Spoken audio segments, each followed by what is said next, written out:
I want to start this video by saying that I am not a doctor. If you have an injury, go to a doctor and listen to them. And if you decide to do anything that I say in this video, do it at your own risk. With that out of the way, let's talk about how to get over SI joint pain.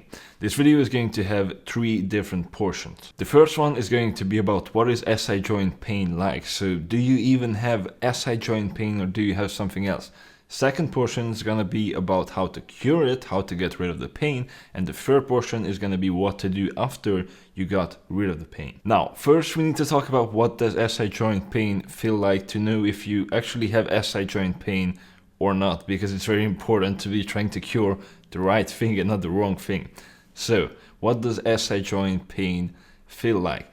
It's sort of in your lower back, to the very lower portion of your lower back, more towards the hip area, and that's why a lot of people tend to confuse it with back pain. People think that they have lower back pain when in reality they have SI joint pain, because it kind of radiates into your lower back as well, and it's very confusing. But the origin of the pain is really your SI joint, which are, like kind of part of your hips. How I personally would describe what it feels like is it's like a pinching, stinging pain around your lower back / glute area. It's generally painful to bend over with it. If you get it bad enough, it will be even painful to bend over without any weight, just trying to, pick up something from the ground. And it feels sort of like the lower portion of your lower back is stuck in a sort of extended position and rounding it hurts. And usually squat variations and hip hinges tend to aggravate the pain. But how do you cure it? Well, I got good news for you, which is that this is a fairly simple injury. You don't have to worry a lot because the steps you will need to take to get rid of it are super easy. You don't need to get like 10 different things to get rid of the pain.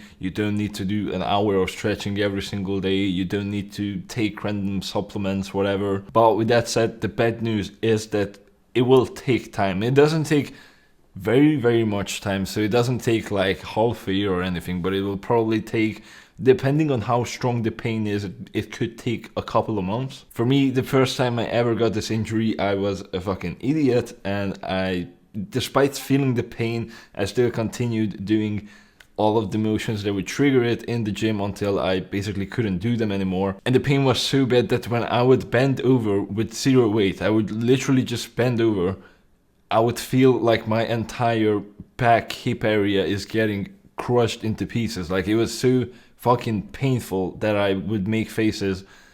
And from that, in like 3 months, I was back lifting my old weights. Other bad news is that it fucks most of your lower body compound movements, but good news is that while you cannot entirely replace the movements with similar types of movements, but you can mostly train everything that they would train otherwise with just isolation movements. So you basically make almost no sacrifices on gains. But okay, what do you do to get rid of the pain? Well, you rest until it goes away. It sounds shitty, but that's just basically the only thing that you can do. When it comes to injuries, I believe that trying to get back into moving as fast as possible without pain is the most important thing.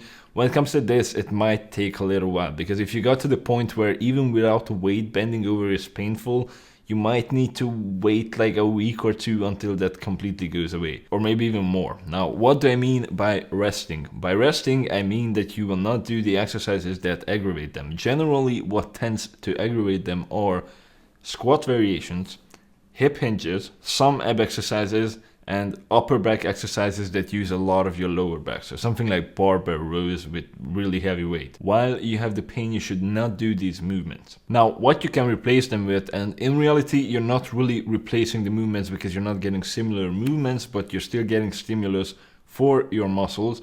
For your quads, you can do leg extensions and Bulgarian split squats. In my experience, none of those really trigger the pain, and when you're doing Bulgarian split squats, I recommend that you go with the Smith machine. But even if you, let's say, don't have one, do not go for fucking dumbbells, because you just cannot really take them to failure because they're super unstable. They tire you out really quickly, so I recommend either Smith machine, or maybe try to do it with a barbell. Or if you have an SSB bar, you can also do it with that, but do not fucking do them with dumbbells. For your hamstrings, you will be able to do lat curls. You can do seated, you can do lying. For your upper back, you can do shrugs, you can do chest supported rows, or just rows with no lower back involvement, because something like a croc row, for an example, is technically not chest supported, but there's no lower back involvement because you are supporting yourself with one of your arms. The same for dumbbell row. Essentially, a croc row is also really a dumbbell row. It's just more biased towards your traps. And for abs, you can do lying leg raises. You lie down on a bench, and if you need extra weight, which you probably will need, you can put a dumbbell between your feet and you're good to go. The only thing that's gonna kind of be left out is your lower back. But doing this alone will not be enough to get you back into normal training. You will also have to do a rehab movement. It's the cat-cow stretch. It's a very, very simple stretch. You go down on all fours, you extend your back, and then you flex your back. So you straighten and then you round it. And that's gonna be 1 rep. You do like 10 of these after every single leg day. You can also do them after every day. Yes, you're going to look like you're really asking for a D. I've had girls compliment me before on how good I can arch my back when I was doing this. But you gotta do what you gotta do. Another thing that I have discovered the second time when I got this injury, and that was the last time that I got it, and I managed to recover much quicker, but also because I knew already what to do. But since I only started doing this at the end, I'm not entirely sure whether this actually helps or not, so I would just put it here, and then you decide whether you want to do it or not. Low weight Jefferson curls. If you don't know what Jefferson curl is, it's the banana back lift. That's where you round your back. And even if you don't do it for this rehab purpose that is here, you will need to start with low weight. But here especially, you will need to start with low weight, because let's say if you would try doing a Jefferson curl with 135 for the first time, you're gonna get fucked. You're not gonna stand the next day. Maybe you're gonna be in a fucking hospital, I don't know. So start with 2.5 pounds or 5 pounds at max. It sounds like a very small amount of weight, and it is, but that's just what you gotta start with, because you have to build up that lower back, and then you can go up 2.5 pounds every single week. With that said, you can get better without doing that and just doing the cat-cow stretch. I just think that this might have given an extra bit of recovery the last time I was having this injury. Now we got rid of the pain, so what happens now? What happens is that you slowly get back to the movements that you were doing before. So the first time when you go in and do a movement again that you stopped during the injury, what you will do is you work up to a weight that you can do without pain, but you don't go super heavy at. And I would recommend you to err more on the side of being careful. Let's say you started doing Romanian deadlifts again and you worked up to 135 and you feel like you could possibly do 155 as well without pain.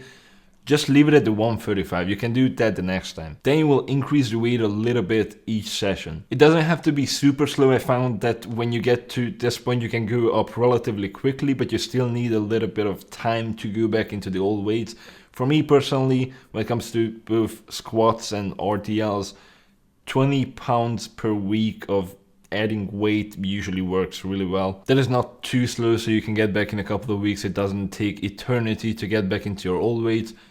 But also, it's not too fast for me to where I start getting the pain again. But if it is for you, feel free to go lower. You will have to experiment with it, and it will also largely depend on what kinds of weights you were using before. In a few weeks, you should be back again at challenging weights with zero pain. And when you're there, you can cut out the replacement work. But until then, keep doing it. Now, when you get to the point where, let's say, you used to RDL 315 and now you're doing 275 and it's still not to failure, but it's kind of getting there, you can, let's say, cut off a set of the replacement work. While doing all this, you should keep doing the cat-cow stretch, and I would say that during your entire lifting career, you should do the cat-cow stretch. It's just, it doesn't take any time. It takes literally like, 20 seconds, and it's really useful. You just do it.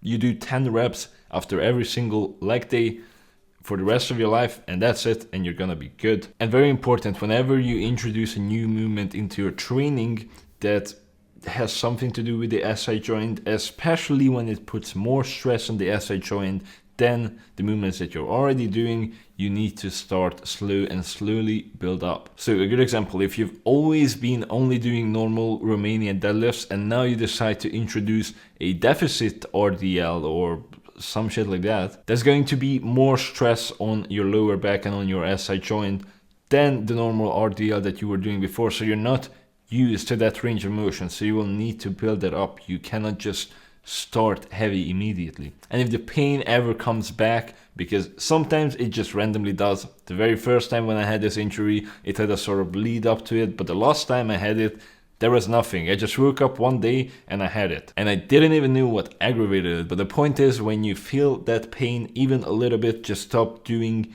everything that aggravates it until you get pain free again, and then you can do everything again. But don't be stupid, and when you feel a little bit of pain, don't be like, 2 sets of RDLs will not hurt. Yeah, they won't.